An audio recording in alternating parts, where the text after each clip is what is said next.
Hey everyone, welcome back to the channel. Today we're diving into a really dark and fascinating piece of history. Imagine a place where the line between healing and imprisonment blurred, where the cries of the afflicted echoed through ancient stone walls. What if the walls of a hospital could talk? What stories of madness, innovation, and despair would they tell? Today, we delve into the dark history of Bicêtre Hospital, a place where the line between fact and fiction blurs. Welcome to Bicêtre Hospital, a world of forgotten stories, medical mysteries, and the haunting question, what is sanity? Prepare to have your perceptions challenged.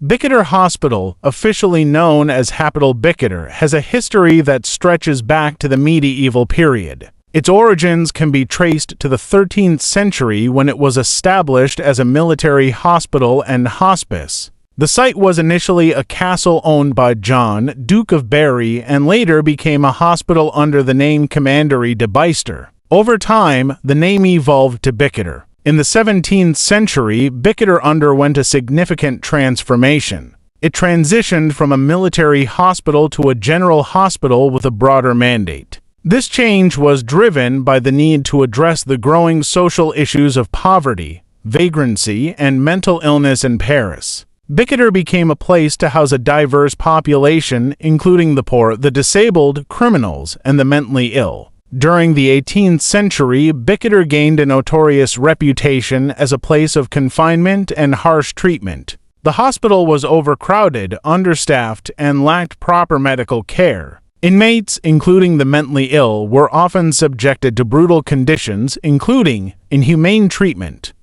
chaining and restraints. Patients were commonly chained to walls or confined in small, dark cells. Physical restraints were used extensively to control behavior, often without medical justification. Physical abuse: staff members were known to inflict physical punishments on patients, including beatings and other forms of violence. These actions were often carried out under the guise of treatment. Deplorable conditions: the hospital was severely overcrowded, with poor sanitation and hygiene. Patients lived in squalor, which contributed to the spread of disease. Social control and confinement: arbitrary confinement. People were often committed to Bicêtre for reasons that would not be considered valid today. This included political dissent, poverty, and social deviance. Lack of due process: individuals were frequently incarcerated without proper legal procedures or medical evaluations. This made it easy for people to be unjustly confined.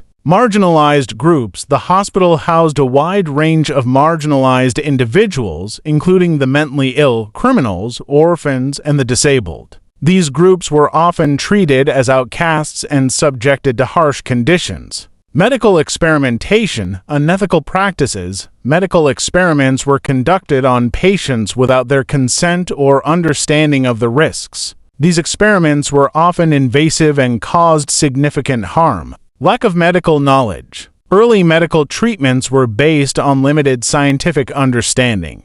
Practices such as bloodletting, purging, and blistering were common, often worsening patients' conditions. Observation and documentation: while some medical professionals sought to understand mental illness, their methods were often crude and inhumane. Patients were treated as objects of study rather than individuals deserving of care.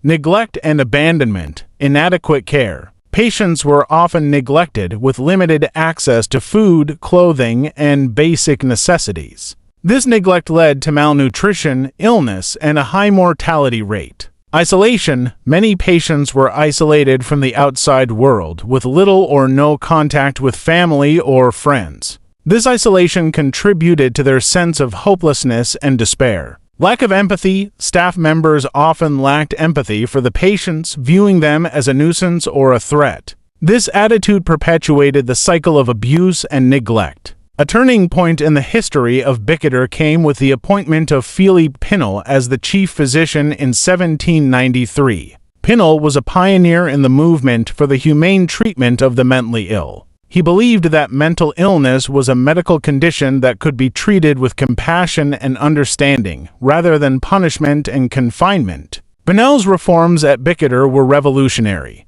He famously ordered the removal of chains from the mentally ill patients, allowing them freedom of movement and access to fresh air and sunlight. He also introduced occupational therapy and encouraged patients to engage in activities that would promote their mental and physical well-being. Despite Pinel's reforms, Bicêtre continued to evolve in the 19th and 20th centuries. It remained a significant institution for the care of the mentally ill, but also expanded its services to include general medical care and research. The hospital underwent renovations and modernization to improve the living conditions and treatment facilities for patients. Today, Bicêtre Hospital is part of the Assistance Publique Hôpitaux de Paris APHP, the public hospital system of Paris. It is a modern teaching hospital that provides a wide range of medical services, including specialized care for mental health, neurology, and geriatrics.